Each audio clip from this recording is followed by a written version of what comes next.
everyone. Today on Spotlight on Small Business, we have Carla Subik, which is the owner, operator extraordinaire of Farm in a Jar. And it started a couple of years ago. And Carla Sue, can you just give everyone sort of a basic background of Farm in a Jar, how it started, why you started it, and how it functions?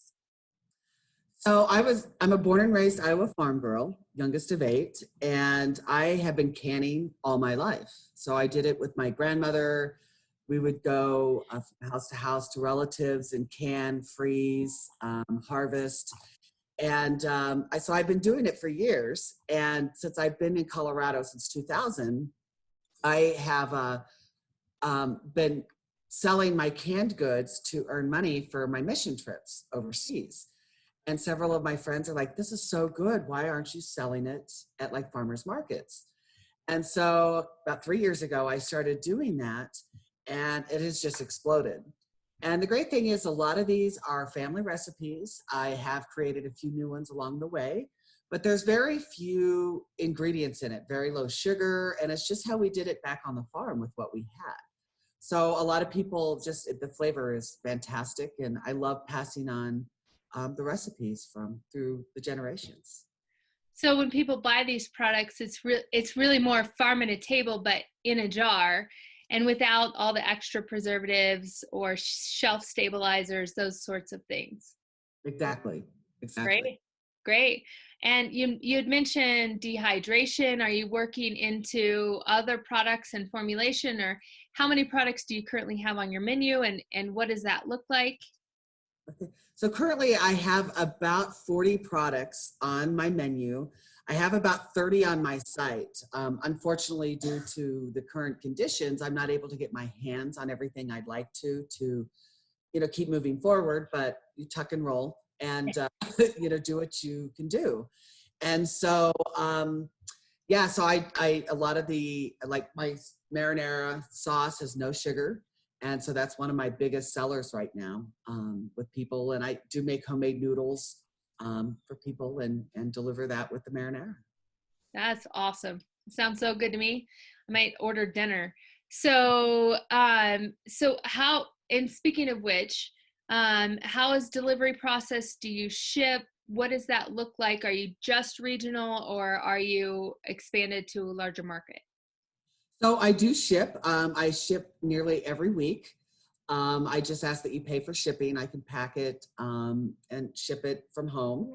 And if you're within the Denver area, I can deliver. Once a week, I usually pick a day and deliver throughout the Denver metro area. Yeah. So I know with the situation the way it is, a lot of these festivals are being canceled. So how is that impacting your bottom line currently? Because I know a few years ago you quit your job to go full time with this, which was a huge leap of faith. And what most entrepreneurs at some point have to do is take that very big, scary leap and go. And you had some great success. And so what are you planning on? What are you doing to ramp up to cover for those missing festivals? Well, so it's since I'm not paying the booth fee per se or the festival fee, I've kind of put that more into marketing. And thankfully, I have a pretty good following here in the Denver area. And so I'm in with a lot of repeat customers, and then they're telling their friends and things like that. So it's a slow process, but it is ramping up.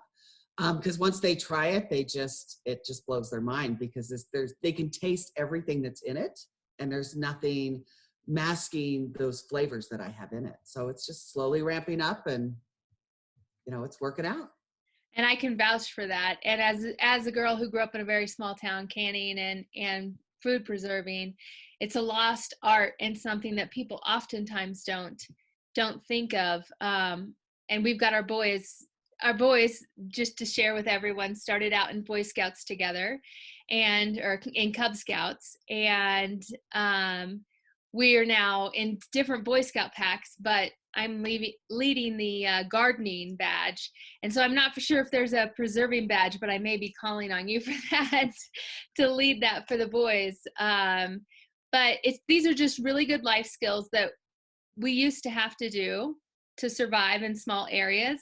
You have fresh fruit or fresh vegetables one time a year, and you learn how to preserve those and make those products from scratch, because either it's more cost effective, especially when you're one of many children in the house, or you're on the farm and you can't get to town to get the groceries.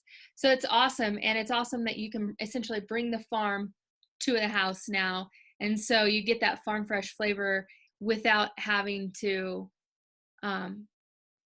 make it yourself and go through all the hard work. You do all the hard work. Thank you. So I know you have a Facebook profile, and that, I assume that's Farm in a Jar on Facebook. Then I also have a website, www.farminajar.net. Okay. As well. And I have a list of all my products: pie fillings, salsas, marinara sauce. I have a Bloody Mary pickle. That's also a great, that a lot of people like. It's my homemade dill pickle spears and my homemade Bloody Mary mix. And I do have my homemade horseradish in that. No sugar. It's just sheer yumminess. I think that is a COVID quarantine necessity. So Yes. we should have led with that. Hey, by the way, amazing homemade Bloody Mary mix and pickles. So tell me about some of the other products that we don't necessarily hear so much about. I'm thinking specifically avocados. Oh, I have a pickled avocado. It's something that a lot of people love avocados. I love avocados, but it just drove me crazy to buy them, and it seemed like they turned black a day later. Mm-hmm. Tried freezing them, but then for me, they were mushy. And so I thought, well, I pickle everything else. Let me figure this out. So I started pickling avocado. It took about 6 months to figure out, because you really have to have the variation of vinegars, not overpowering the avocado and the spices. And at what point do you pickle the avocado so it's not mush in the jar?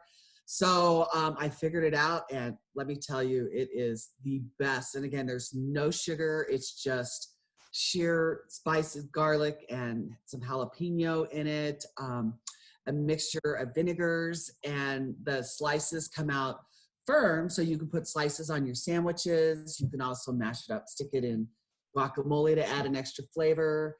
And then when it's gone, just put more avocado in the brine and keep going. Because avocado is very porous, so it just sucks, the brine just sucks right into the avocado. And then when if you reuse that, how long does that take? 30 minutes.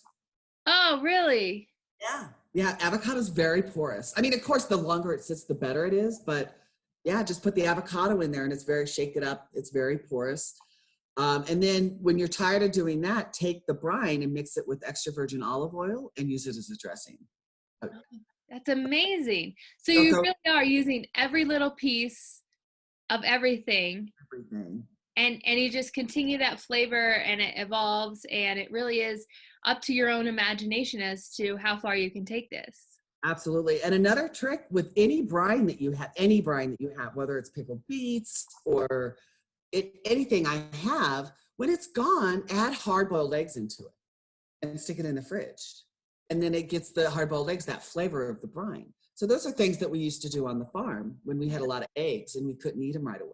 So it's almost like a deviled egg. If you take a hard-boiled egg and stick it in there, then it accepts that brine, and I would imagine gives you a similar flavor. Yeah, it's awesome. Great. So I'm going to give you 10 seconds and name as many of your products as you can, so that people hear what they are. So pie fillings, sour cherry, bumbleberry, apple, peach. I have my salsas. I have a mild green chili, a kid-friendly, a chipotle mango, a tomatillo, and an inferno salsa. I have pickled beets. I have pickled asparagus spears and bites. I have my Bloody Mary mix, my marinara, my Bloody Mary pickles, my sweet lime pickles, and my his and her pickles. And those last two were 3-generation recipes coming down. Those are awesome. So, okay, we've covered products. We've covered how they're made. We're covered how people can get them. What are the price ranges on your products? So all of the pickled items, and those are $8 or 4 for $30. If you go to 6 or more, I go down to $7 a jar. My pie fillings are 20. And then I do have cobbler mixes that you can mix with them for a crock pot cobbler mix. And then those are an additional $5 for 25. Great. And do you offer gluten-free mixes or not currently? I know you had them at one time, but again, getting products in and out has been, I would imagine, a logistical nightmare. So everything is gluten-free except I have a gluten-free vanilla cobbler mix. And then I have a chocolate, a vanilla, and a spice cake that do have gluten in it. Those Okay. are the things with gluten in it. Everything else is gluten-free. Great. Great. So it's more appealing to everyone. I mean, if you have a food allergy, you're not really an issue with that. So, this has been extremely informative. Carla, I've known you for years and I've learned stuff today. So thank you. Sure. And, anything else you'd like to add about, contacting you or things that Farm in a Jar has coming up tentatively? Well, I mean, the big thing, I want people to feel like they're on the farm when they open a jar. So that's kind of the premise of the name. www.farminajar.net has all my information. You can call me, text me, email me. I don't have a shop set up yet on my Facebook, but you can call me or email me with what you would like. And, I'm here in Aurora. And so I hope to hear from you soon. Great. Thank you so much for joining me today, Carla. Thanks, guys, for watching online and supporting Spotlight on Small Business. All the information will be below the video. Again, I'm going to ask you to subscribe to the YouTube channel so that we can update you when we get a new small business and featured. And thanks so much for supporting these small businesses and the owners that are taking time out of their day to talk about their business and to talk about how they're making it work and they're changing and evolving in this changing world that we're in. So thanks for watching Spotlight on Small Business. Don't forget to click subscribe, and we will see you again later.